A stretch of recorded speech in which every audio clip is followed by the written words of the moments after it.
विषधारी।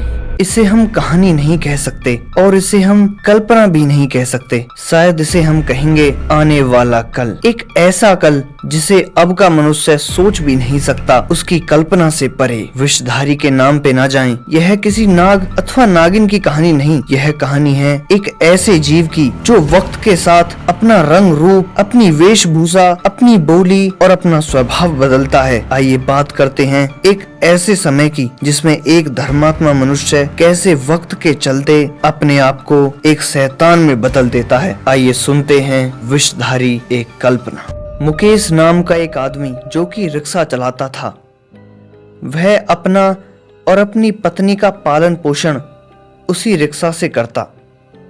मुकेश बहुत ही सामान्य व्यक्ति था। उसे दुनिया की मोह ममता से मतलब नहीं था। वह सुबह से शाम रिक्शा चलाता। एक दिन मुकेश रिक्शा चला रहा था तो उसे अपने स्कूल के समय का एक दोस्त मिला। मुकेश उससे मिलकर बहुत खुश हुआ। उसका दोस्त पेशे से एक मांसाहारी व्यक्ति था, परंतु मुकेश शाकाहारी था। मुकेश का दोस्त मुकेश को जबरदस्ती एक चिकन की दुकान पर ले गया और जोर जबरदस्ती कर मुकेश को चिकन खिला दिया। मुकेश चिकन खाना तो नहीं चाहता था, पर दोस्त के ज्यादा जिद करने पर उसे चिकन खाना पड़ा। पहले दिन तो मुकेश को चिकन ठीक न लगा, परंतु उसका दोस्त हर दूसरे दिन उसे नॉनवेज खिलाता। इतना नॉनवेज खाकर अब मुकेश पूरी तरह मांसाहारी बन चुका था। अब उसे कई प्रकार का मांस खाने को मन करता। अब उसने कई प्रकार का मांस खा लिया था। इतना मांस खाकर अब मुकेश को हर दिन मांस खाना होता। मुकेश को इतना मांस का शौक लग गया था कि घर पैसे देने के बजाय वह सारा धन अपने पेट भरने पर ही खर्च करता। उससे उसके घर वाले बहुत परेशान थे। वो सोचते थे कि मुकेश ऐसा क्यों कर रहा है। अब मुकेश बहुत चिड़चिड़ा भी हो गया था। वह अपनी पत्नी को बेवजह मारता था और उसे टॉर्चर करता था। कभी कभी वह अपनी पत्नी को अपने दांतों से काट देता। मुकेश का इतना जानवर जैसा व्यवहार होने पर अब उसे जानवरों के मांस में मजा नहीं आ रहा था। मांस की इतनी भूख होने पर अब मुकेश अपनी रिक्शा में बैठे अकेले लोगों को धोखे से मारता और उनका मांस उनकी देह से निकालकर अपने घर पत्नी के पास ले जाता और अपनी पत्नी से कहता कि इसे पकाओ। उसकी पत्नी को वह मांस के टुकड़े अजीब लगते, परंतु अगर वह कुछ कहती तो मुकेश उसे मारता। मुकेश की पत्नी चुपचाप मांस पकाकर मुकेश को परोस देती। मुकेश मांस को किसी भूखे भेड़िए की तरह खाता। वह अपने शरीर को पूरी तरह मांस से गंदा कर लेता। हर दिन मुकेश ऐसा ही करता। एक दिन मुकेश पिन्नी में एक बच्चे को डालकर लाया।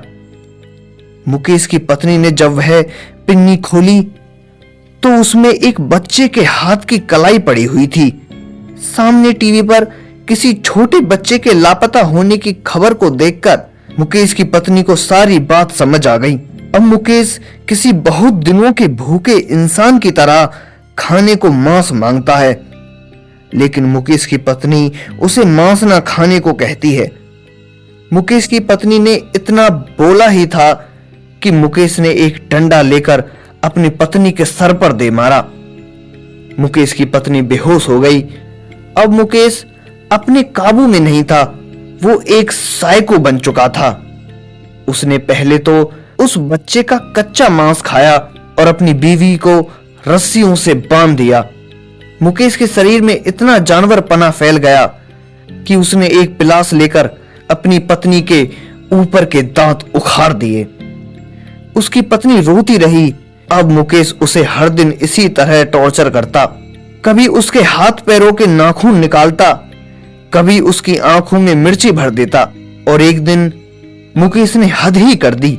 उसने अपनी पत्नी की उसी दाढ़ पर जहां उसने अपनी पत्नी के दांत उखाड़े थे, वहां पर उसने ब्लेड को पैना करने वाली छड़ी अपनी पत्नी की उसी दाढ़ पर घिस दी। वह घिसता रहा, रुका नहीं।